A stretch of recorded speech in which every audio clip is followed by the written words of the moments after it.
Hello and welcome to Get Centered. Today we're going to talk about love in some unexpected ways. Be sure to like the episode and subscribe to the page. Yeah, and we do hope that you enjoy this episode, but please also be sure to hit the reminder bell so that you're alerted for our next one that comes out, and we'll see you then. See you then. Thanks.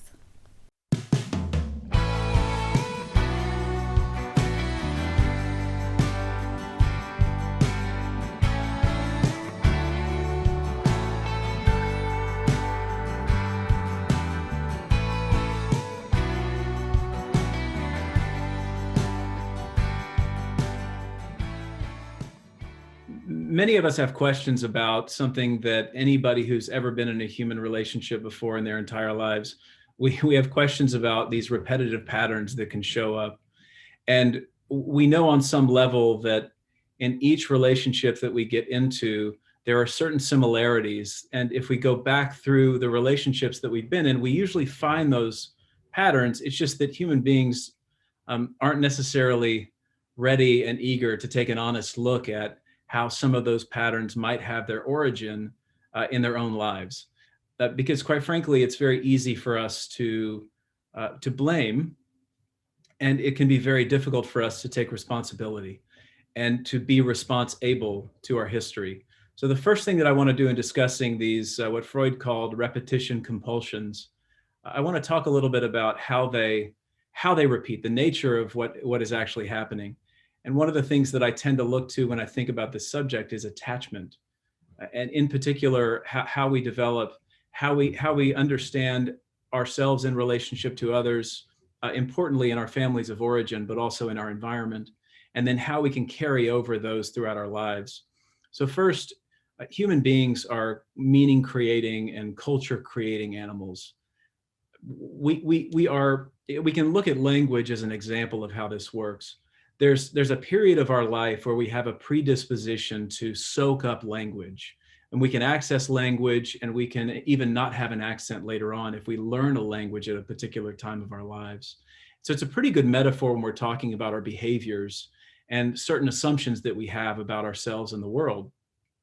So in a similar way, neurologically, we have these pathways that are created through our lives based upon our behavior, based upon our environment, based upon the ways in which we experience those environmental aspects of our lives.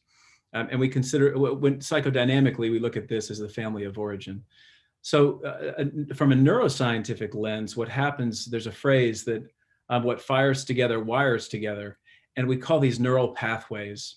And so what we can say is, like language, or like the fish is to water, we grow up in in the waters of our lives. And it creates our beliefs, contributes to our beliefs, contributes to our behaviors, contributes to our worldview. And because of the nature of our call to culture, what human beings certainly are is we're creatures of comfort too. We seek out familiarity and predictability. Oftentimes we forget our kind of animalistic origins, and we all like a hidey hole. We all like to be comfortable. We all like to not feel like we're being challenged beyond what we think is that we're capable of. Except the irony or the paradox is that we have to be challenged outside of our comfort zones, because the child's world is very small, and what we tend to need is to expand our understanding of who we are and who the world is. And Jung called this individuation. It's a process of an individual becoming themselves. So to back up for a second, through our development, a secure attachment is identified by three core markers, which are trust, self-worth, and efficacy. So is there a certain degree of trust that I can expect from my world? Is there an effect that I can have on my world? And am I a worthy human being? Do I measure up? And in a safe and secure environment, what tends to happen is the answer to those questions is yes, others can be trusted. Yes, you are worthy. And yes, you can have an effect on the world. And if you have that fundamental belief pattern, obviously your world is your oyster. You can create your world as you see fit because you're willing to take risks.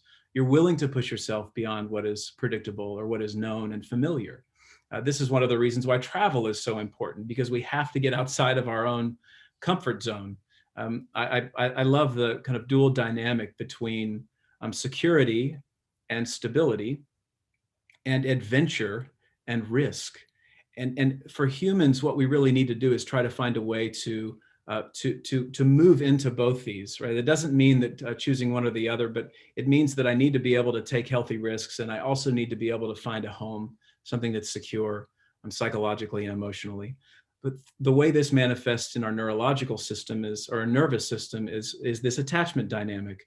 I have a sympathetic nervous system and a parasympathetic nervous system. One that says this gets ready for threat, or for to experience novelty, or to put myself out there in risky and new ways. The other says I need to maintain a sense of familiarity and comfort and security and safety. Obviously, we need both of these in our homes, in our early development in our lives, but oftentimes we are biased toward one or the other. From a neuroanatomical or from a nervous system, what will tend to happen is either it'll be too much or not enough on either of those sides, whether it's adventure or security. And this creates either an overreactive nervous system or an under-responsive nervous system, my inability to self-regulate.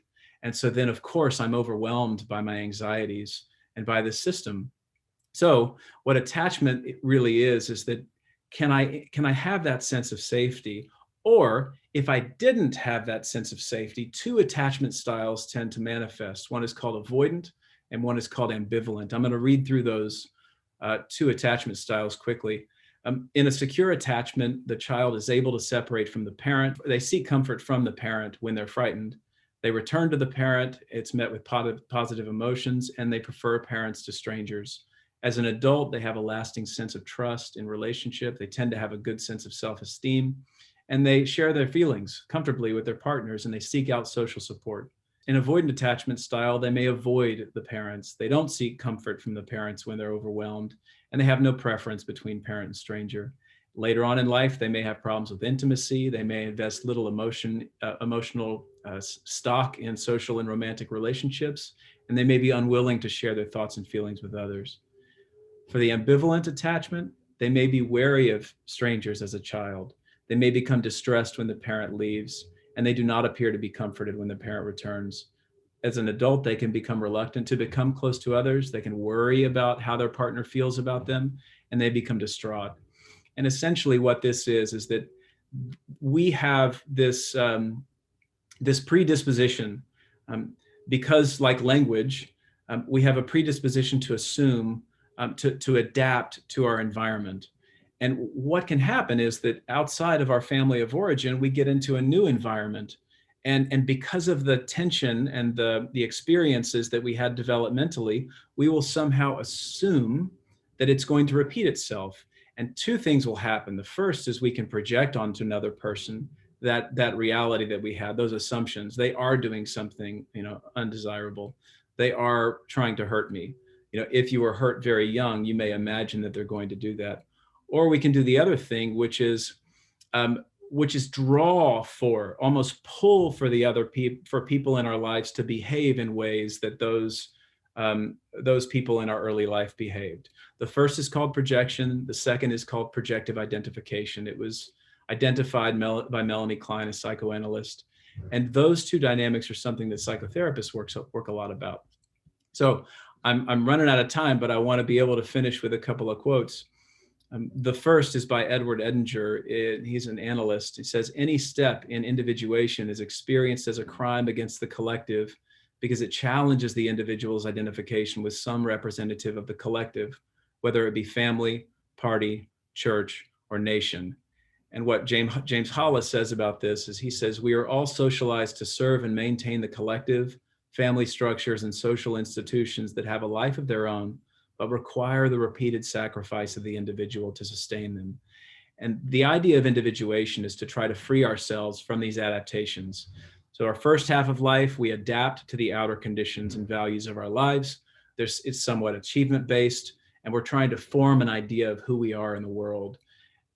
At some point, we have a crisis that begins to destabilize this identity, because again, a lot of that identity was based only on our limited experience of our environment, because our environments are much larger than we experience them to be.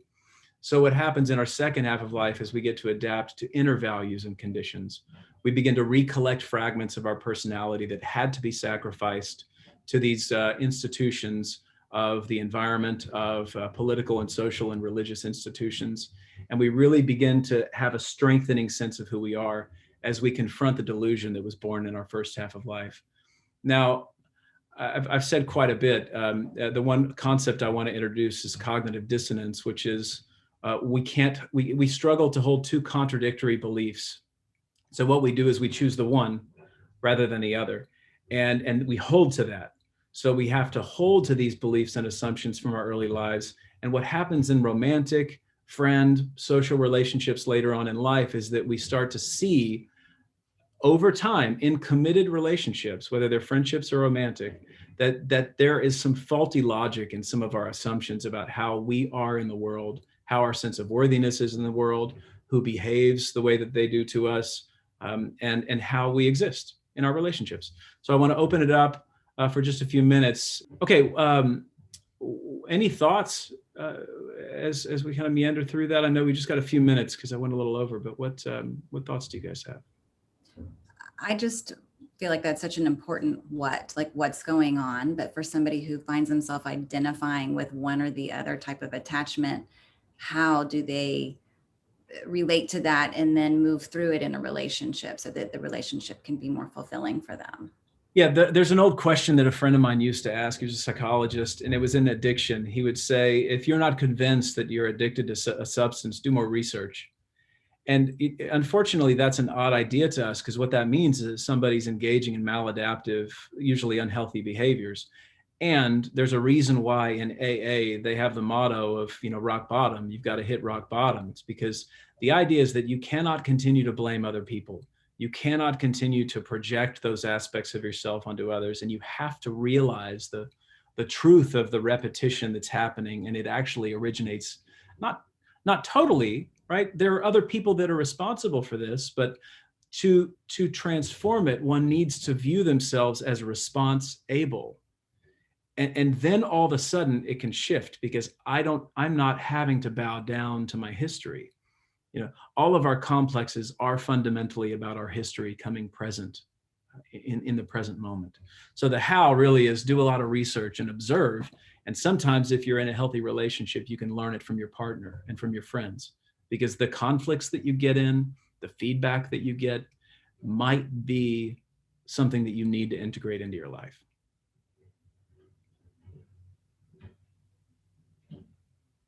I love that. I'm thinking about it looks on the face of it, when you started presenting, like if you get sort of screwed up as a little kid, and you go into the A side or the B side of they're both A sides, but they're both avoidant or ambivalent as a coping mechanism to deal with how you are being raised.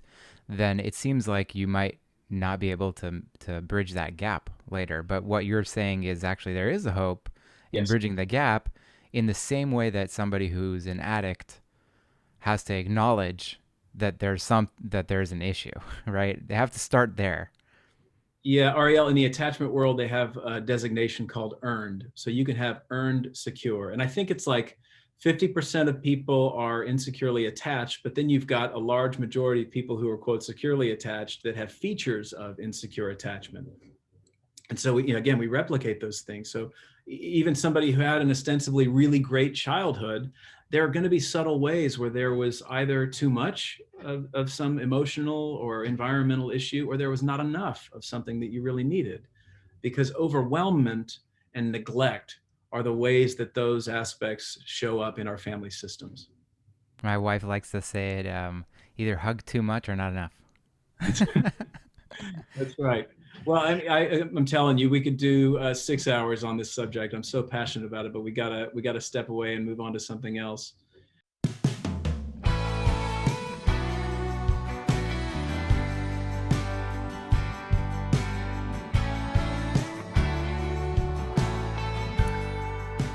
I would like to talk about love. One problem in English is that we just have this word love that means so many different things. And the Greeks thought things out in a much more differentiated way. They had 4 names for love. Storge, which is familial affection. There's eros, which we still have in some references to today, but that would be more the idea of romantic love. Agape, which is a spiritual or divine love. And the one that I would like to talk about, which is philia, which is brotherly love, or friendship, as we would call it. If you've ever wondered why the city of Philadelphia is called the city of brotherly love, it's because that's the translation of the Greek phrases of philia and adelphos, which is brother. So the idea of the love of friends. It's interesting, the opposite of philia is phobia. So that brings online to me the idea of friendships and how, and I'm going to keep this kind of short so that we can open this up for conversation, because the way that genders tend to break down in the way we relate to friends, the way men relate to friends somewhat differently than the way women relate to friends. And the idea of the opposite of philia being phobia, I'd like to bring in the idea of homophobia and the idea of how clear it is, how damaging that is to gay men. But the interesting aspect of that is how damaging it is to straight men, because straight men have this idea of what friendship is supposed to be. So often the word love would be an uncomfortable thing. Vulnerability would be uncomfortable. But consequently, we see physical manifestations, higher rates of suicide, we have heart disease, things that happen in men specifically because of a lack of connection to emotions, to body. And when all of these things are put on the idea of eros, the idea of romantic connections, and there aren't enough meaningful social and friendship connections, I think that is one thing that, especially as men, it's important to really take a look at. Aristotle broke down even philia into different levels. He said there was friendships of utility, which is more like what we would call acquaintances, or friendships of pleasure, which is the idea of really doing things together. But what I'm talking about is what he called friendships for the good. A genuine connection to another person, a genuine connection that includes vulnerability, that includes the encouragement to grow. I would like to read a short quote. David White, who's a really wonderful English poet, says on friendship, "The ultimate touchstone of friendship is not improvement, neither of the other nor of the self. The ultimate touchstone is witness, the privilege of having been seen by someone, and the equal privilege of being granted the sight of the essence of another, to have walked with them and to have believed in them, and sometimes just to have accompanied them for however brief a span on a journey impossible to accomplish alone." So what so happens with people when we feel isolated and cut off from friends in a meaningful way, in a vulnerable way, is that we're trying to make this life journey walk alone. And it's not a journey meant to be walked alone. So I'd like to open this up for conversation. But you know, one thing I do like to bring to this is this specific problematic way often that men relate to other men that doesn't include these sorts of conversations, these sorts of vulnerabilities, and how, you know, for all of us who are practitioners, men end up in our offices or in our Zoom meetings, specifically because they have cut themselves off from other people and from friendships in a particularly meaningful way. Rodney, I was going to ask, do you have a sense of why this is?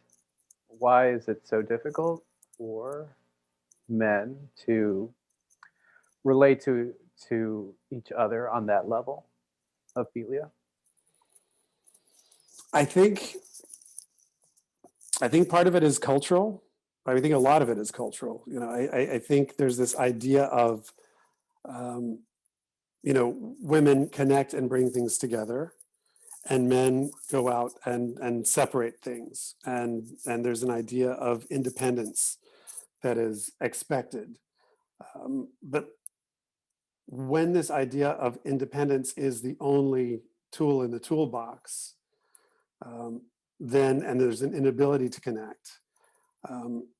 And I think that then that that gets into the, well, why not connect? And that, I think, gets into the homophobia piece, because I think um, those areas for men are particularly scary. It's easier to be linear and confident in ways that can be proven, someone can be proven successful, rather than the much more murky area of being in touch with one's own feelings. And that's what vulnerable friendship challenges. And I think, and I would be interesting to hear other points of view. What would you say, Eddie, in terms of your experiences along these lines? You're quite a bit younger than I am, and I think there are generational differences with this as well. But what would you say?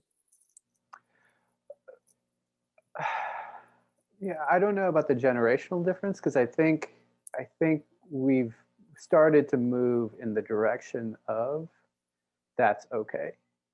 The filial relationship is acceptable now. We had that sort of macho, what is it to be a man kind of thought in our head for decades. And I think we're moving more to a more integrated idea of what man is. But the cultural aspect that you mentioned, I think, is important. I come from Hispanic, Mexican culture, and the idea of machismo is big, and it's still there. But I'm also, I'm American, and so I see what the American culture is, and I see it shifting, and I see all of these cultures shifting to an acceptance of a different view of what it means to be a man.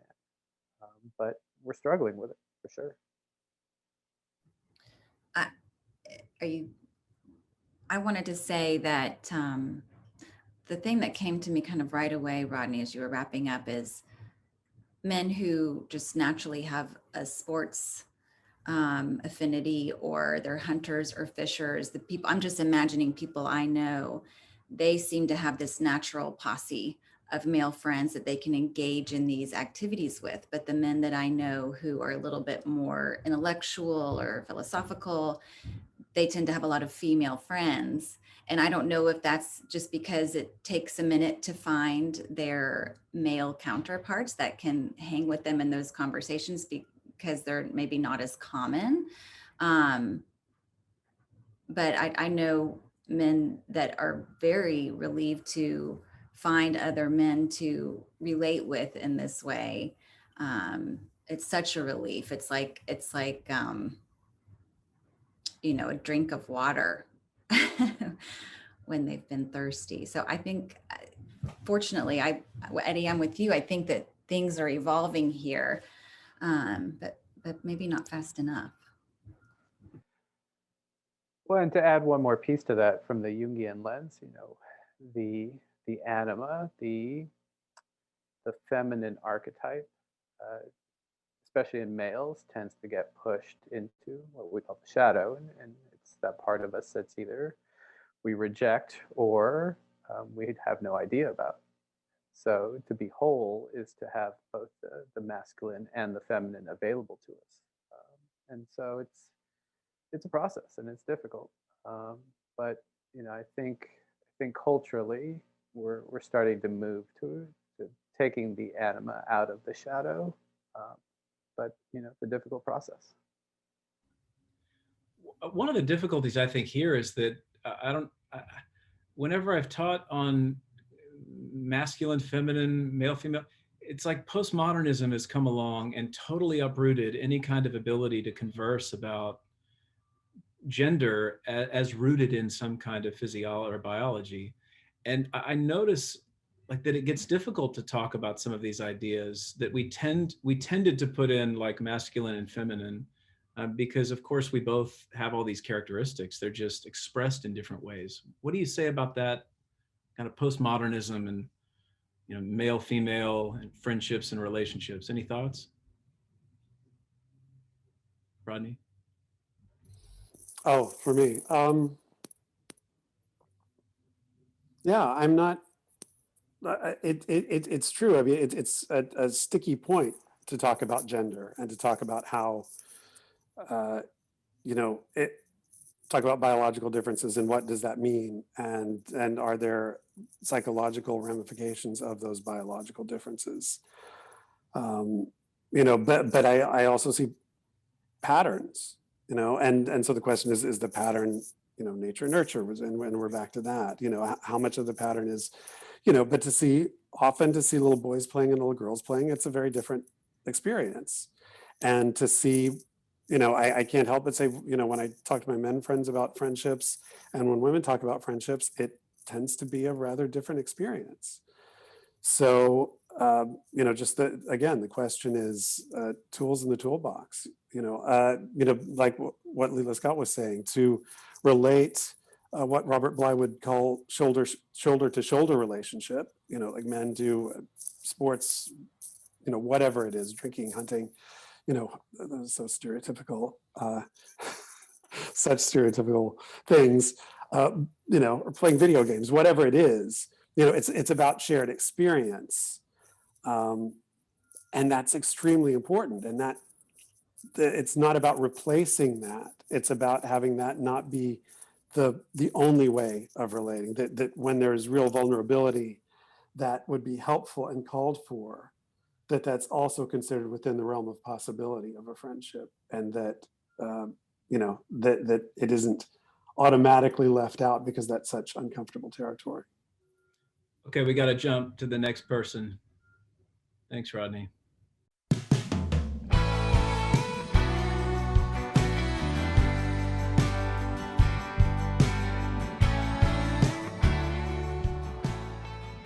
I focused more on the cultural perspective of all of this, so led me down kind of a rabbit hole of things. With love, some say it's an open door, some say it's when a single soul lives in two bodies. Other people might say it's an overwhelming, like physiological response to spending a significant amount of time with another person. Whatever you think of love is, chances are while you're watching this, the person right next to you, someone you love maybe, has an entirely different meaning of it. Some examples that I've found were kind of a range of meanings: that the love of a mother differs from the love of a spouse, which is different from the love of food even. So most commonly, love refers to just a feeling of, strong attraction and emotional attachment to, whether it be something materialistic or a person. In reference to the Greek philosophers, they identified actually 6 forms of love. The storge, which is familial love, friendly love or platonic love, the philia, romantic love, eros, self-love, philautia, don't know if I'm pronouncing that right, guest love, and divine love. And then, fast forward to now, modern authors have distinguished this further with unrequited love, empty love, companionate love, consummate love, infatuated love, self-love, and courtly love. So all the love. And the lens I took from the cultural perspective is kind of bringing some of my experience, but also did a lot of kind of digging into the Chinese cultural differences compared to cultures, other cultures. So within the realm of the Chinese, kind of giving you a little bit more of the historical background of it. During the early Chinese historical periods, all the way from BCE, so 168 BCE, they were very infatuated and had positive attitudes towards passionate love and sexual desire, were overly positive, and they had a lot of erotic art and literature, and were very uniform in those beliefs. Now, when we kind of shift to a late empire, so approximately 1500 years ago, when Neo-Confucianists kind of gained political and religious power, all of that art, all of that literature, they actually burned it. And so what happened was the overall Chinese attitudes towards it became more repressive concerning sexuality. Chinese significantly considered sex to be a natural and powerful body function. So if, let's say, the husband felt the need for a stimulating sexual partner, it was acceptable for him to take a concubine. This is different on the other side of things, where the wife wasn't able to dive into, or have eyes for someone who they felt was more attractive in such a way, and was looked down upon. So it kind of really brings into perspective the historical views of the gender differences between a male and a female. Now, when we fast forward to when the People's Republic of China was developed in around 1949, communist officials kind of imposed even tighter controls over love and inappropriate sexual activity. There was almost like a primness to it, where it's like primness meaning, if you're sitting on a couch, you have to sit upright. It's more of a proper way of doing things. So, with this assumption, there was definitely a huge denial of romantic love, and affirmed the importance of collective over the individual. And so when we kind of fast forward to now, there's definitely been a large generational shift, where the individualism is explored more vastly. Fathers are now able to have that perspective of, okay, I can be in the household taking care of the kids, kind of both mentally and physically supporting the child, as opposed to back then, the duty is more commonly, hey, I'm going to go to work, come back, there's a certain expectation. So I would say that, for not only China, but also Chinese Americans, there has definitely been a period of tremendous economic and social change. Most notably, I would say, and this is where I got down into a rabbit hole of, my beliefs, of how my parents brought us up. They showed love in a way where, okay, we cook food for you, we give you some pocket money, we wash your clothes, put your clothes away, as opposed to, okay, let's actually talk about love, let's actually have a platform for love. Okay, so I'm tight on some time just to kind of bring in the other cultures. What I found was, in African households, there's distinctive in cultural practices about love. So that kind of mainly entails marriage, and common practice is the idea of a bride price or dowry. The son and his family would usually offer the daughter's parents gifts and libations as a representation of the men's love towards the bride. If we bring in Italian mothers and fathers, they show love by being highly involved with their children, and they're demonstrating a great deal of emotion in their interactions. In parts of Jordan, show love by adjusting their behavior, becoming stricter or more lenient. For example, within a situation requires to promote children's physical, mental, social, and spiritual health. So they take things in vast portions of that. And then in Thailand, it's often emphasized in respect towards others and non-aggression. So it's kind of compatible with the Buddhist teachings. Okay, so do you guys have any questions? Yeah. So, how do you address when someone's personal thoughts on love butt up against their cultural ideas of what love is? So I think the way that, and I feel like I vastly go off of my own cultural background and how I was able to kind of decipher between cultural spaces, whether you're American or Chinese, and being able to explore, the societal expectations versus expectations of culture, and what a good balance between the both are for themselves. Because I think that there's a lot of pressure um, in a cultural in the cultural context where it's like, okay, in my mind, hey, I need to meet a certain grade mark for school. But then it's as important to be able to talk about how difficult or um, even either whether it's easy or difficult something is for me to accomplish that. Because I think in many households with different cultures of clients that I've even had, they've expressed, it's just we push academics, meet a certain mark, but there's no extra conversation with it.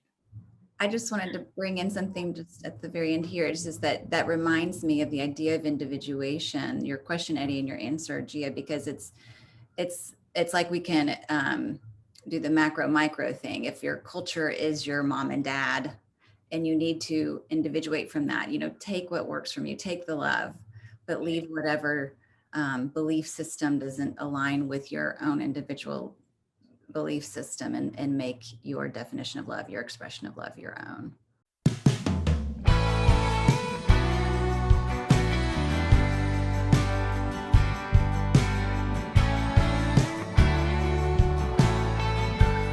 These days we hear a whole lot about self-care, which is a beautiful idea and practice. I am such a proponent of it that I started a business around it.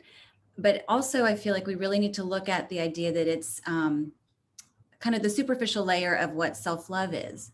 So I want to talk about self-love versus other love.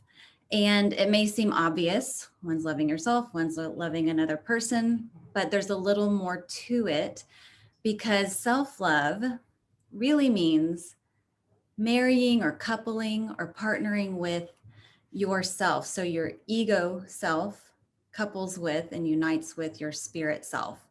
What is ego? What is spirit? How do you know the difference? Ego is going to be your orienting, rule following, stand in line, be on time self. It's very grounding. And the spirit side of you is more the rule breaker or rule ignorer, the part of you that wants to color outside the lines and be expressive and creative, and it's transcendent. And so there needs to be a uniting of these two parts of ourselves, ultimately, for us to have true self-love. And then, of course, that against other love being loving another human. Obviously, one is not better than the other. However, we do tend to just bypass fully understanding self-love or having self-love practices in favor of other love. And that's a bit dangerous in the sense that we can enter into a relationship projecting all over it, because we're looking for somebody else to fill all the missing pieces of ourselves that we haven't connected with. So we're expecting this other person to connect ourselves to ourselves, and that's just, it's simply impossible. So the rest of what I'm going to say applies to everybody, but I do need to speak about it sort of through the lens of women and women's oppression, because it has so much to do with how we remedy the fact that there's not a lot of self-love. Obviously, we're dealing with millennia of women's oppression, and we're coming out of that. I think it's palpable. I think everyone feels that. But a really obvious place to look for evidence of this sort of blazing right past self-love to other love is Disney's fairy tales. There are countless fairy tales where the women are disabled, bound up, trapped, asleep, and they cannot be released or liberated or woken up or turned on until a man comes to kiss them. And so that in itself is just, that's how we're raising our children, essentially, our young women, which brings me to this story that Regina Thomasauer speaks about. She's a woman who is an author and a teacher of self-love and self-pleasure. And she tells a story of two young people, a boy and a girl, who've grown up together their whole lives, but now they're maybe 12 or 13 years old, hormones are raging, and now they're starting to see each other in a different way. And they walk home from school together and they look at each other, sparks are flying, and he kisses her. And then they go into their houses. His life is completely the same. Nothing has changed. However, she goes inside and starts doodling his name in her spiral and writing Mrs. So-and-so in the margins of her textbook. And she can't concentrate in class because she's wondering when they're going to get married and how many kids they're going to have. And she's following him around like a puppy dog when he's going, what the hell is wrong with you? What's wrong with you? And what's wrong is that he was brought up knowing that his light is his own, his turn on is his own, and that he can choose when he wants it to blaze and when he wants it to be small. She was raised believing that she didn't even have a light, that somebody else had to give it to her. She had to be kissed for that light to be lit. So she's pining away thinking, unless he's around, I can't have this feeling. So what's the remedy? The remedy is to remember ourselves, to reunite self and ego, to do a self-excavation, practices of going back and remembering that you do have an inner light. Because I do believe that we're born knowing this.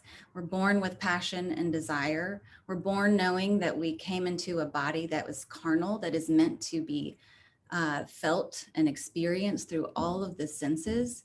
And so we're going to put in the liner notes this exercise that I'm going to list out very briefly. So don't feel like you have to jot it down right now if you're watching. So excavation for yourself. It's a reclamation exercise. Grab a journal, grab a pen, and start writing down what you used to want. What did you desire? What turned you on? This could be what you used to wear, or what you used to eat, or where you used to go, or who you used to hang out with, or what you used to dream about, or the opportunities you hoped were going to come your way. And maybe now you're living in a situation where you are waiting for opportunities to appear or for somebody else to hand them to you. And so write all this down, make the list, and start to begin to see how you can reincorporate all of this stuff back into your life, even if it's a small way. If you, as a child, wanted something that feels astronomical as an adult, or just doesn't fit into your current life as it stands, just try to do a small version of that in order to begin to reawaken your own desires again, because it's this remembering of yourself that's going to light your own fire. And when that fire is lit, you're radiant. You're radiant. And that's your self-love. And what's more lovable than somebody who loves themselves truly? So let's talk about that. Anybody have any thoughts?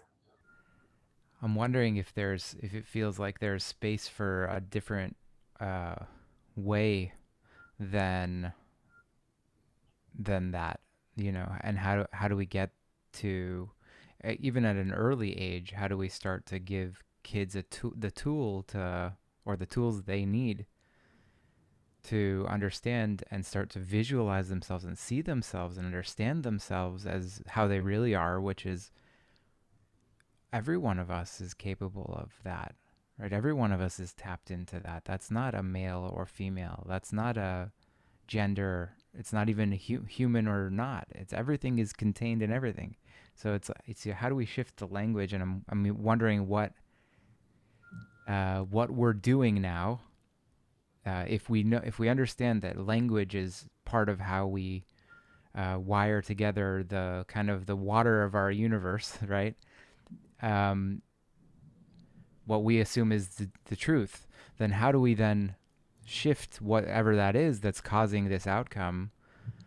If, I'm assuming that that's what is causing the outcome, is if our language is causing us, or the myths that we're using, or the way that we're framing, even, or maybe culturally, economically, what are the factors that are going into that, and how can we start to make some repair around that, and start the direction in another way? Because otherwise we're doomed to repeat this, right? Because then every kid who grows up is gonna be set into that. So maybe we can move the marker down a little earlier, so kids can break free of that earlier. It's my question. Well, Yeah. Ariel, I think you hit on it perfectly. It's the myths that we use and how we frame them. When Leila Scott was talking about these Disney characters, where it's, the prince, or, the boy or the king that comes and saves the princess or the girl, the frame of reference there is the gendered masculine is saving the gendered woman. But if we take the actual myth and the fairy tale, that gendered masculine might be a toad. And it's really referencing energy. It's referencing that, for lack of a better word, in its semantics, masculine energy, empowering energy. So we can use some of these older fairy tales where we can take that semantic gendered masculine out of it. What Leila Scott is pointing to is the individuation process, and both men and women incorporating both masculine and feminine energy into themselves and being a whole person. So a lot of it is just sort of that Disneyfication of these old myths and fairy tales. And if we can see them for what they really are, it's about this energy. There's a lot of wholeness and healing there.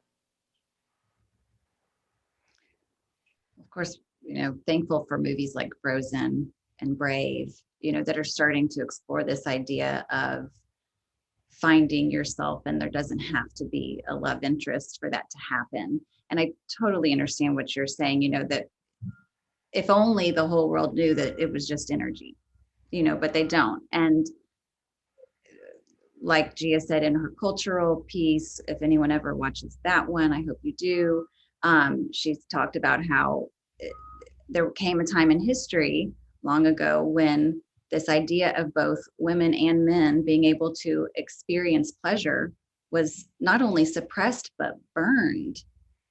So this, patriarchal, men are the only ones who can have concubines. Women have to stay at home and be proper and, you could say bored and desireless.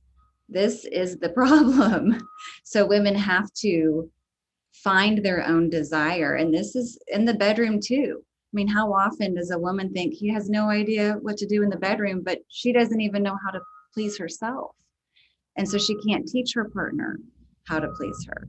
So I do believe that desire, coming back into contact with your true inner light and turn on, has to involve your actual turn on.